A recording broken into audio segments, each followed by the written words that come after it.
Hello students, welcome to Gyanjyoti coaching centre. Gyanjyoti coaching সেন্টারের পক্ষ থেকে তোমাদের সকলকে জানাই আরও একবার স্বাগত। তো স্টুডেন্টস, আজকে আমি যে বিষয় নিয়ে পুনরায় তোমাদের সামনে চলে এসেছি তা হলো প্রথম মহেন্দ্র বর্মন সম্পর্কে আলোচনা। তো আলোচনা শুরু করার পূর্বে তোমাদের একটা ছোট ইনফরমেশন দিয়ে রাখি যে উপরে বোর্ডে তোমরা দুটো নাম্বার দেখতে পাচ্ছ, এটা আমাদের কোচিং সেন্টারের হেল্পলাইন নাম্বার। তো আমাদের এখানে তোমাদের অনলাইন ক্লাস নেওয়া হয়, তার সাথে নোটসও প্রদান করা হয়। তো তোমরা যারা আমাদের সাথে যুক্ত হতে চাইছো তারা উপরে এই দুটো নাম্বারের মধ্যে যে কোনো একটিতে যোগাযোগ করে আমাদের সাথে যুক্ত হতে পারো। চলো আর দেরি না করে আমরা আজকের আলোচনা শুরু করি। তো আজকের আলোচনা হলো প্রথম মহেন্দ্র বর্মন সম্পর্কে আলোচনা।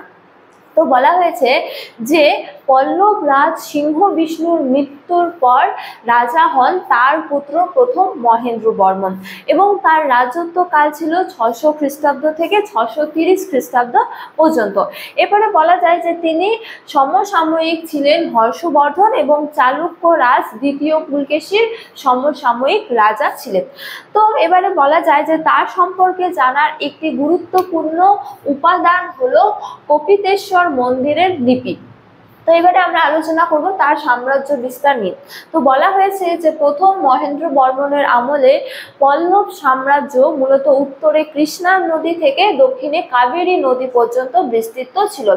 এছাড়া বলা হয়েছে যে তিনি পাহাড় কেটে বহু মন্দির নির্মাণ করেছিলেন, যার জন্য তার একটি গুরুত্বপূর্ণ উপাধি হলো চৈত্যকারী।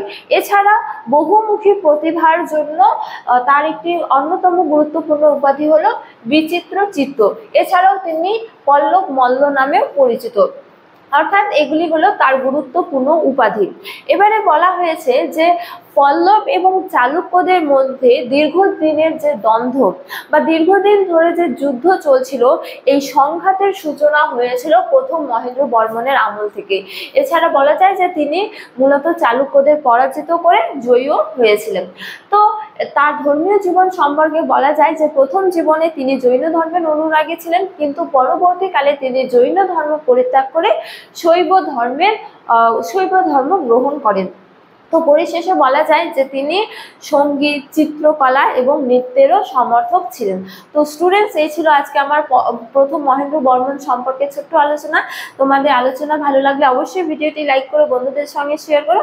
আমাকে অবশ্যই কমেন্ট করে জানিও তোমাদের ভিডিওটি কেমন লেগেছে। তোমাদের সাথে দেখা হবে অন্য এক ভিডিওতে অন্য এক টপিক নিয়ে। ততক্ষণ ভালো থাকো, সুস্থ থাকো। Thank you.